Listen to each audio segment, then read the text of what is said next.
Welcome back. काल मी तुम्हाला सांगितलं होतं की आपण या लेक्चरमध्ये ओपॅमचे ऍप्लिकेशन्स पाहणार आहोत. Applications of opamp. There are two types of application. One is linear application and second one is non-linear application. या लिनियर ऍप्लिकेशनच्या हेडमध्ये वेगवेगळे ऍप्लिकेशन येतात. For example inverting amplifier, non-inverting amplifier,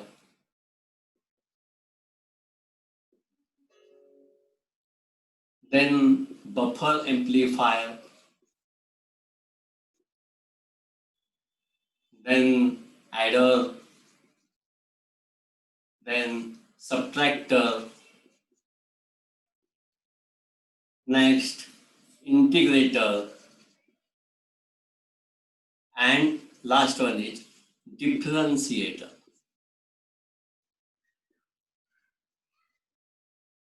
In non-linear group, we'll discuss first one is comparator and second one is schematic trigger. There are again different applications in this group, but as per our syllabus, we will discuss only these two applications, comparator and schematic trigger. कुठलाही वेळ वाया न घालता आपण सरळ आपल्या linear application कडे येऊ. या सगळ्या ऍप्लिकेशनची चर्चा आपण मागच्या व्हिडिओमध्ये केलेली आहे, त्यामुळे तुम्हाला याची थोडीशी माहिती आहे. फक्त काही फॉर्म्युले तयार करताना विनीत किंवा काही मुलांना अडचण आल्या, त्यामुळे आपण हे जे आहेत सगळे ऍप्लिकेशन एक फास्ट, जेवढं फास्ट होईल तेवढं फास्ट तुम्हाला समजून सांगण्याचा मी प्रयत्न करतो. पहिलं ऍप्लिकेशन आपण पाहूया, inverting amplifier. CL. What is inverting amplifier? ओपॅम्पचे दोन पद्धतीने जोडणी करता येते. एक इन्व्हर्टिंग मोड मध्ये आणि दुसरी जी आहे ती नॉन इन्व्हर्टिंग मोड मध्ये. इन्व्हर्टिंग मोड मध्ये कशी जोडणी करतो आपण? तर इन्व्हर्टिंग मोड मध्ये तुम्हाला माहिती असेल, इन्व्हर्टिंग मोड मध्ये आपण ओपॅम्पच्या इन्व्हर्टिंग टोकाला इनपुट देतो, तर नॉन इन्व्हर्टिंग टोक काय करतो आपण? ग्राउंड करतो. पहा सर्किट डायग्राम तुम्हाला समजेल. This is your opamp, this is inverting terminal, this is non-inverting terminal. Non-inverting terminal is grounded.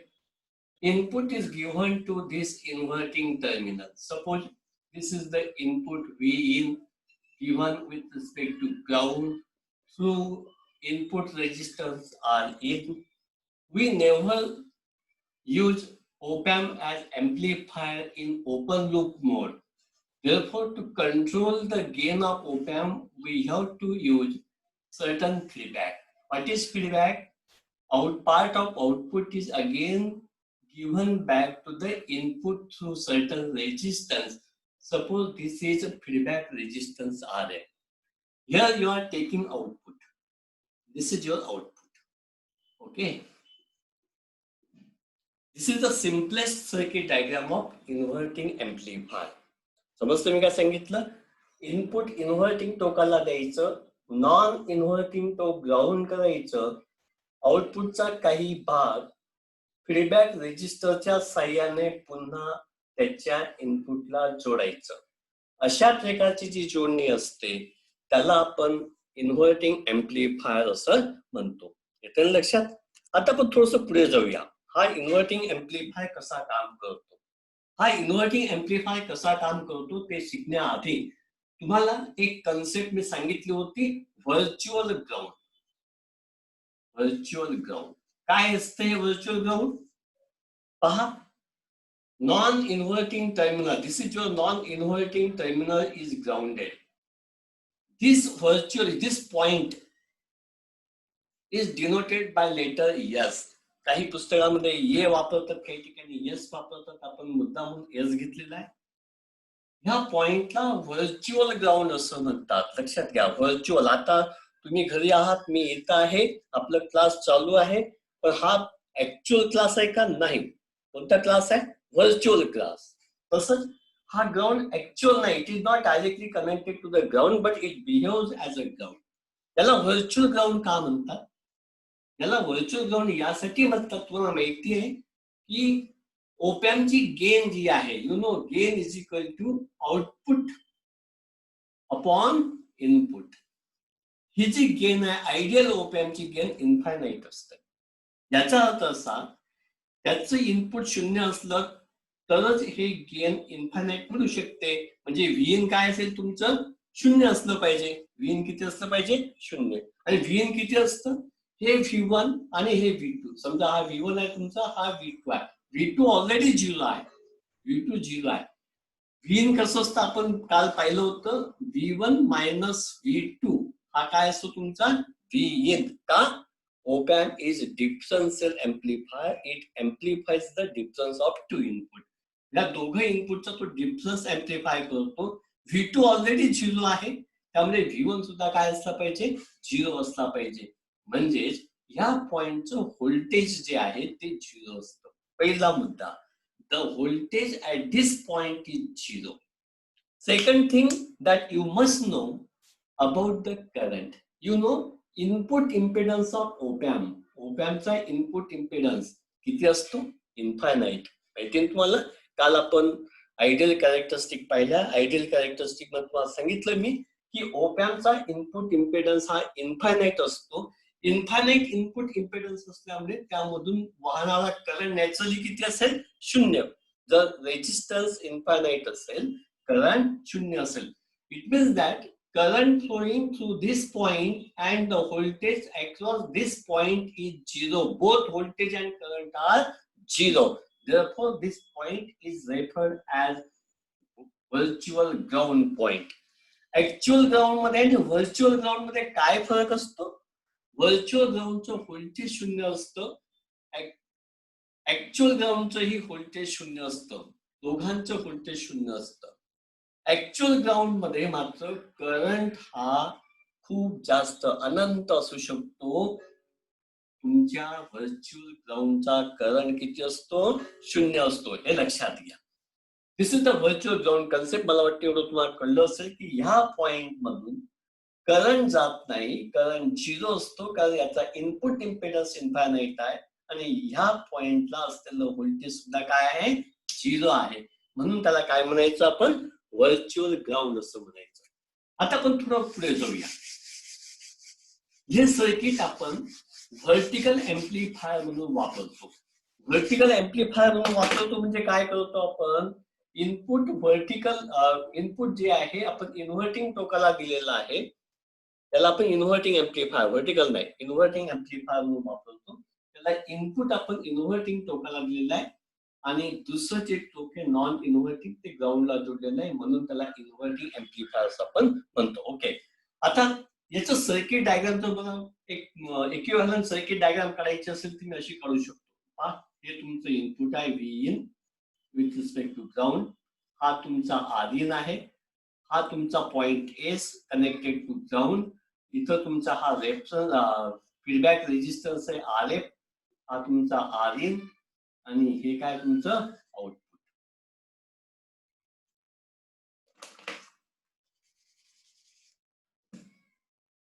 This is your output again with respect to ground. हे सर्किटचं मी इक्विव्हॅलंट सर्किट काढलं. याच्यातून वाहणारा करंट काय? In. याच्यातून वाहणारा करंट किती? If. हा If.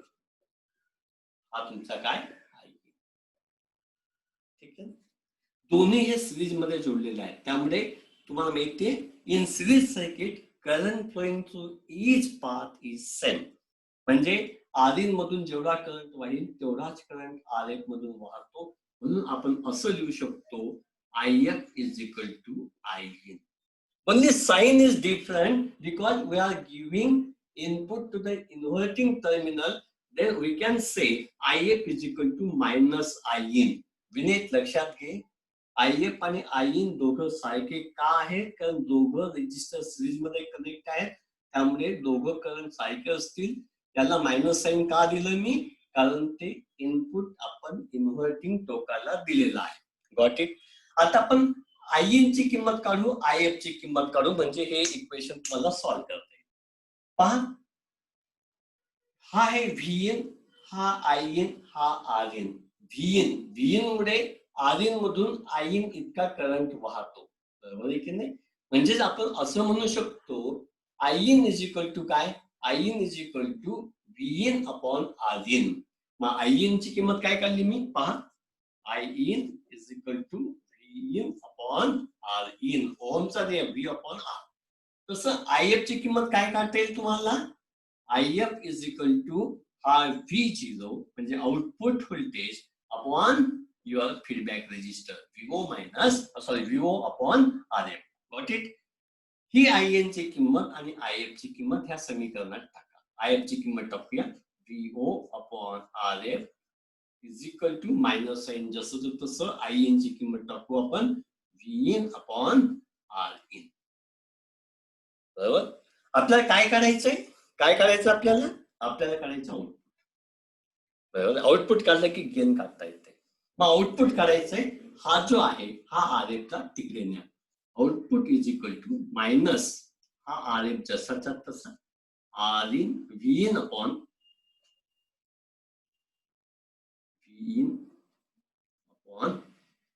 Are in.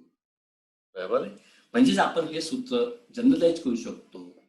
Output voltage is equal to minus R F upon R in into Vin. This is the formula for output voltage. लक्षात आलं सगळ्यांना? फॉर्म्युला काय आहे बघ?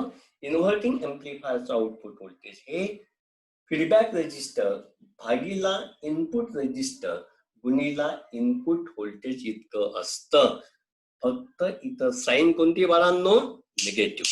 समजलं? याला म्हणतो आपण इन्व्हर्टिंग एम्प्लिफायर. कुणाला समजलं नसेल तर पुन्हा एकदा 2 मिनिटात मी सांगतो. इन्व्हर्टिंग एम्प्लिफायर मध्ये इनपुट इन्व्हर्टिंग टोकाला दिलेलं आहे, हे नॉन इन्व्हर्टिंग टोक ग्राउंड केलेला आहे. हा जो पॉइंट येतो व्हर्च्युअल ग्राउंडला आहे, कारण त्याच्या दरम्यानचं व्होल्टेज करंट 0 आहे. याचं इक्विव्हॅलंट सर्किट आपण तयार केलं. हा आर इन, हा आर एफ सिरीज मध्ये जोडले गेले. हे आउटपुट व्होल्टेज, हे इनपुट व्होल्टेज. आर इन मधून व्ही मुळे आय इन इतका करंट वाहतो. या व्हीओ मुळे आर एफ मधून आय एफ इतका करंट वाहतो. दोन्ही current I F is equal to I in सारखे असतात. ही कन्सेप्ट जर तुम्हाला समजली तर आपल्याला आय इन आणि आय एफ ची किंमत काढता येते.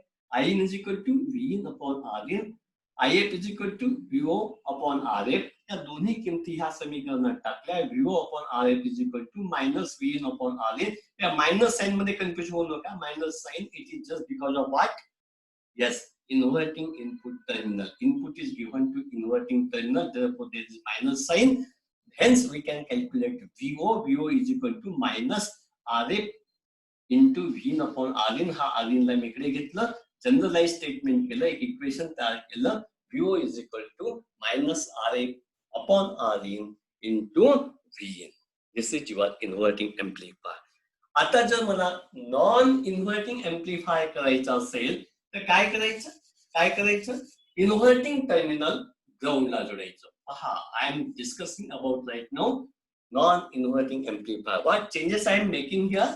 Note here. Inverting terminal is connected to ground and input is given to non-inverting terminal. See guys, input is given here to non-inverting terminal. This is your input. Okay, remaining circuit remains as it is. बाकीचं circuit जसंच काय आहे तसं आहे. फक्त आता याचं equivalent circuit बदलेल. हे जे आधीचं आपलं इक्विव्हॅलंट सर्किट होतं ते वेगळं होतं. आता हे जे इक्विव्हॅलंट सर्किट आहे थोडंसं बदलेल. का बदललं? Because input is given to non-inverting terminal, therefore we have to change the equivalent circuit of this circuit. How we draw equivalent circuit? See here, very simple. This is your R in. This is your ground. Okay. This is your yes point. Input is given to V here. V in. This is your RF. This is your output. Okay, RIN. This is your RF. This is your V output. Okay. Current flowing through RIN is IN. Current flowing through RF is IF. Again, IN and IF are equal. Both are connected in series. Equation like this: IF is equal to what? IN. समजतंय? IN आणि IF दोघं सारखे कारण दोन्ही resistor series मध्ये जोडलेले आहेत. आता पुन्हा IN ची किंमत काढा. IN ची किंमत कशी येईल? इथं पहा, हा KVL आपण लावतोय, किर्चॉफ व्होल्टेज लॉ आपण लावूया. इथं हे एकच सर्किट आहे, हे VIN, हा RIN, IN. म्हणून आपल्याला IN इज इक्वल टू काय काढता येईल? VIN upon RIN. ओहमचा लॉ, V अपॉन R. येतंय लक्षात? आता तुम्हाला IF काढायचं. फक्त हे विनीतला हे समजलं नसेल म्हणून त्याला कन्फ्युजन वाटलं. IF is equal to what is IF? See here IF मध्ये पहा दोन व्होल्टेजेस आहेत. हे एक व्होल्टेज आहे, हे एक व्होल्टेज आहे आणि हा RF. मग आपण IF कसं काढणार? हे voltage V out minus V in upon RF. आलं लक्षात? हे व्होल्टेज सोर्स, हा दुसरा व्होल्टेज सोर्स, दोघांचा डिफरन्स भागीला काय तुमचा RF, हा काय तुमचा IF. दोन्ही करंट कसे आहेत? सारखे. हे दोघांच्या किमती ह्या समीकरणात टाका. तुम्हाला समीकरण कसं मिळेल? पहा, हे समीकरण आपल्याला माहिती आहे. IF is equal to IN. IF is equal to IN. बरोबर? IN ची किंमत ही आहे, IF ची किंमत ही आहे. IF ची किंमत टाकली मी. V output minus V in upon RF equal to IN is equal to what? V in upon what? काय? ठीक आहे ना? त्याच्यावरून तुम्हाला कशाची किंमत काढता येईल? V आउटपुटची. पहिल्यांदा काय करू आपण? हा RF इकडे नेऊया. Okay, V output minus V in equal to हा RF इकडे भागीला होता, इकडे आला गुणिला काय होईल तुमचा? RF V in upon RF.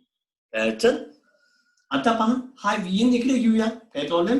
V output equal to हा RF, हा V in भागीला RIN. हा V in मायनस होता, इकडे येताना काय होईल तो? Plus V in. येते लक्षात? मग काय येईल बघा? V आउटपुट इकडे V in आहे, इकडे V in आहे, आपण बाजूला काढू त्याला. मग काय मिळेल तुम्हाला? RF upon RIN.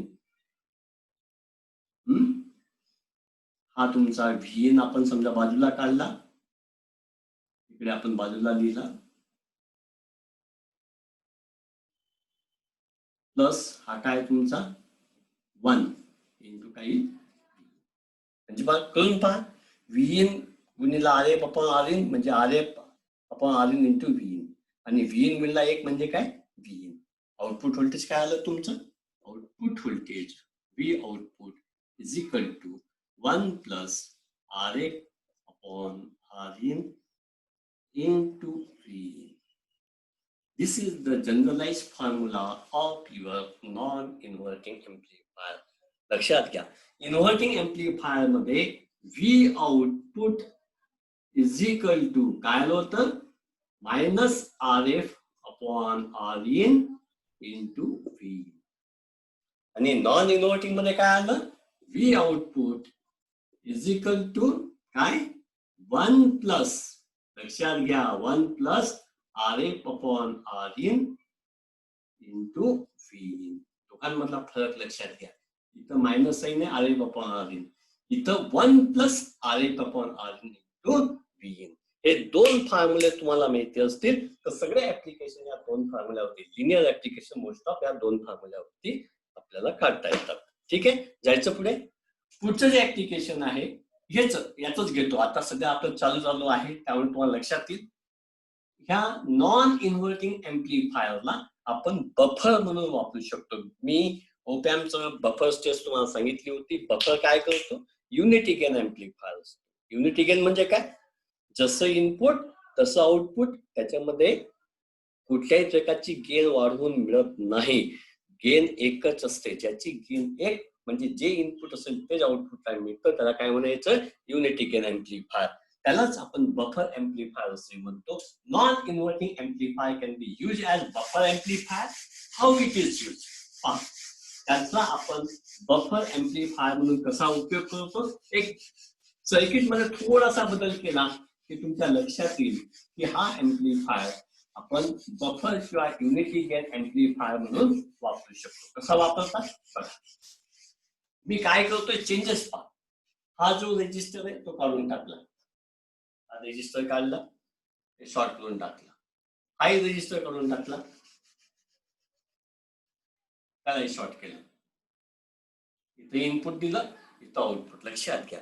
म्हणजे हा कोणता ऍम्प्लिफायर आहे? Non inverting. का non inverting? Because input is given to the non inverting input of opamp. म्हणून त्याला काय म्हणायचं? Non inverting amplifier. Okay. Non इन्व्हर्टिंगचा आउटपुट तुम्हाला माहितीये, फॉर्म्युला आपण आता शोधला. 1 plus Rf upon Rin into what? V. बरोबर. इथं पहा, Rf काय? 0. Rin काय? 0. मग काय मिळेल तुम्हाला? 1 प्लस 0 इंटू V. म्हणजेच काय येईल? 1 इंटू Vin. याचा अर्थ काय? V out is equal to Vin.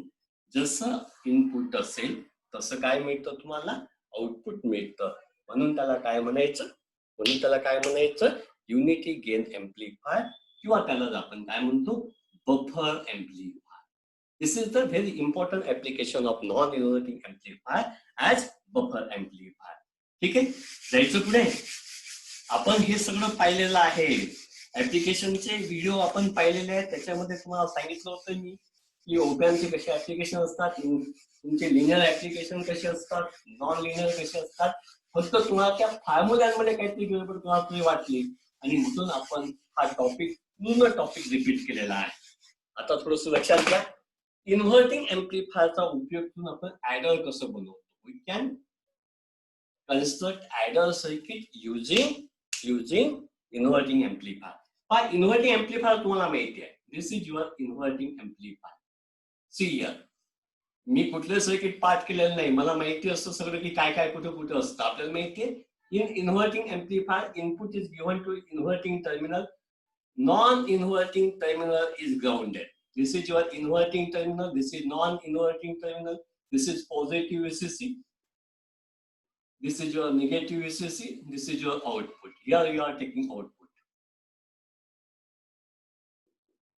Whatever the input or output taken or given with respect to ground. Okay. This is as usual RF. This is your IF. आता inverting ऍम्प्लिफायरचं रूपांतर मी adder मध्ये करतो. Inverting amplifier मध्ये आपण एकच resistor वापरला होता. हा Vin दिला होता, एक रेजिस्टर. फॉर्म्युला आपण तयार केला होता, आठवतं?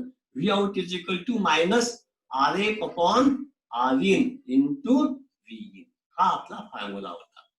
हा फॉर्म्युला तुम्हाला पाठ आहे, लक्षात आहे, आपण आताच पाहिलं. हाच फॉर्म्युला वापरून आपण ह्या इन्व्हर्टिंग सर्किटचं रूपांतर ऍडर म्हणून कसं करू शकतो? See here, what changes I am making here? Note, this is your virtual ground point.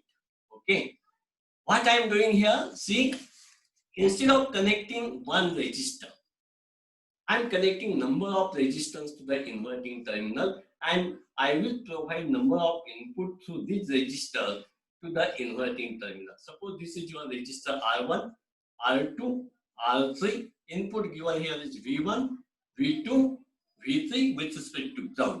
Okay. Naturally, याच्यातून वाहणारा करंट समजा तुमचा I1 आहे, याच्यातून वाहणारा करंट I2 आहे, याच्यातून वाहणारा करंट I3 आहे. एकूण करंट काय येईल? हा I येईल. ओके.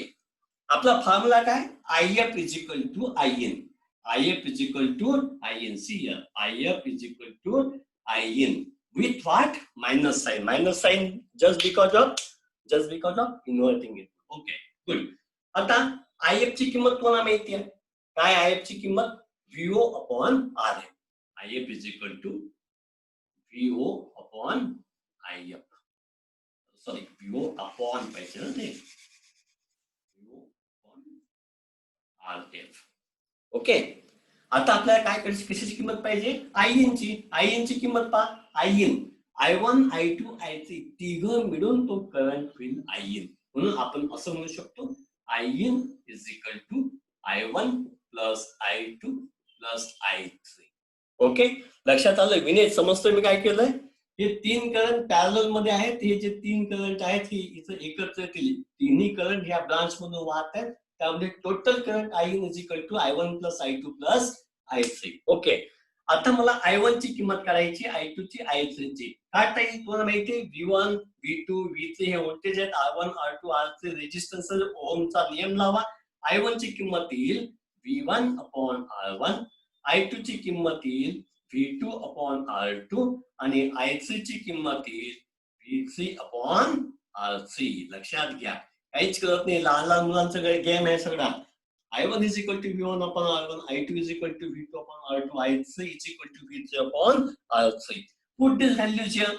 Okay, मग काय येईल तुम्हाला पहा, VO upon RF minus in bracket V1 upon R1 plus V2 upon R2 plus V3 upon R3. येतं लक्षात?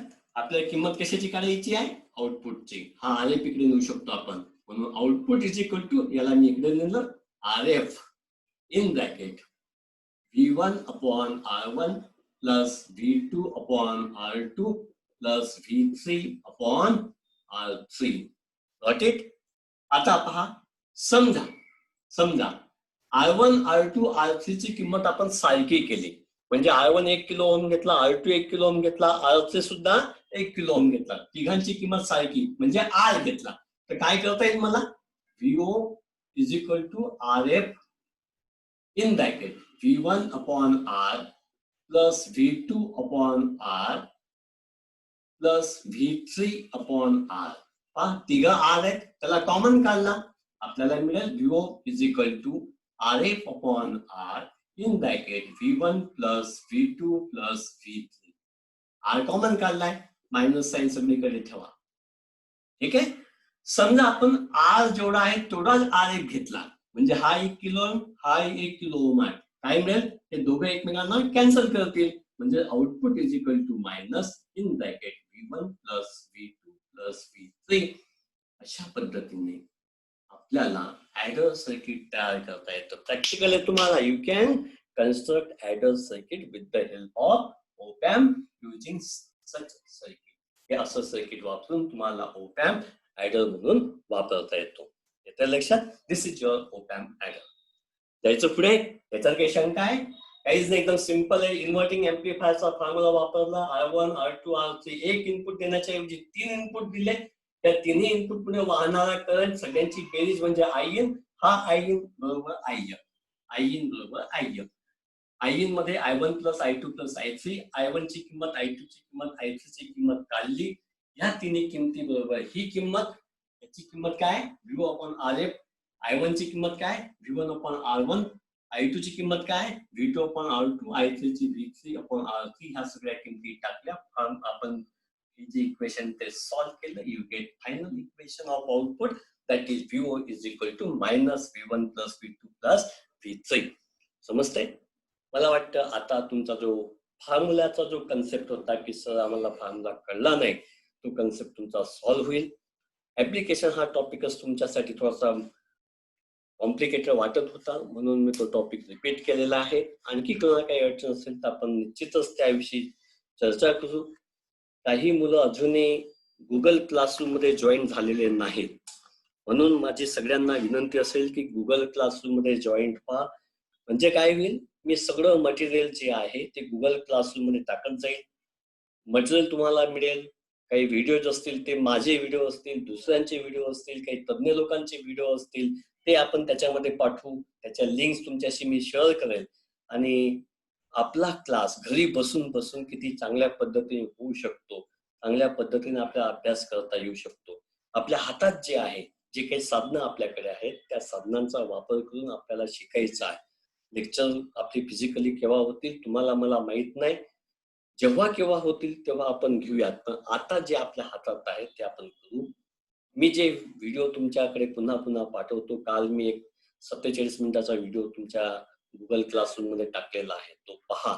त्याच्यामध्ये ओपॅमचा पहिला पार्ट घेतलाय, आता मी ओपॅमचा हा दुसरा ऍप्लिकेशनचा जो मेजर पार्ट आहे तो टाकला.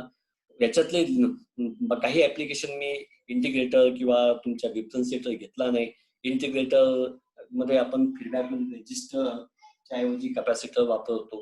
हा कॅपॅसिटर इकडे ठेवला आणि इकडे रेजिस्टर ठेवला तर तो डिफरन्शिएटर होतो. हे सर्किट तुमचे, त्यासाठी एक व्हिडिओ तुम्हाला दिलेला आहे. कंपॅरेटर काय असतं, स्किमिक ट्रिगर काय असतं तेही मी तुम्हाला दिलेलं आहे. ते आता आपण सांगत नाहीत, त्याचा तुम्ही अभ्यास करा. बाकीच्या सगळ्या गोष्टी ज्या आहेत आपण एक टेस्ट घेऊयात. एक टेस्ट पुन्हा एकदा आपण ओपॅम वरती घेऊ, पण त्याआधी तुमचं प्रिपरेशन होऊ द्या.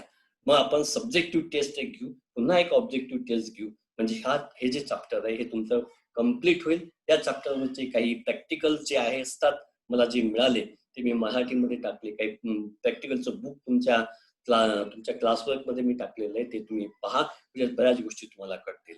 ओके, उद्यापासून आपण ह्याच विषयाचं चॅप्टर नंबर 2 इलेक्ट्रॉनिक्स टायमर. लक्षात घ्या, मी काल मागच्या व्हिडिओमध्ये सांगितलं होतं की हे 2 चॅप्टर 54 मार्क्स कॅरी करतात. 30 मार्क्स हा ओपॅम आणि 24 मार्क्स तुमचं टायमर. टायमर मध्ये हे जे प्रॉब्लेम असतात किंवा क्वेश्चन असतात ते फिक्स असतात. सामान्यतः त्याच प्रकारचे प्रश्न रिपीट केले जातात. ओपॅम मध्ये पण ते प्रश्न रिपीट होतात. तुमचे कन्सेप्ट क्लिअर असतील, तुम्हाला ते टॉपिक क्लिअर झाले असतील तर तुम्हाला ते समजायला सोपं जातं. फक्त हे व्हिडिओ पुन्हा पुन्हा पहा. काही अडचण असेल तर ग्रुपवरती मला सांगा, फोन करू शकतात. माझा फोन नेहमी ऑन असतो, त्यामुळे तुम्ही मला केव्हाही फोन करू शकतात. आपण फोनवरती डिस्कस करू. ठीक आहे, आजपर्यंत एवढंच. बाकीचं आपण उद्या पाहूया. ओके, थांबायचं. थँक्यू.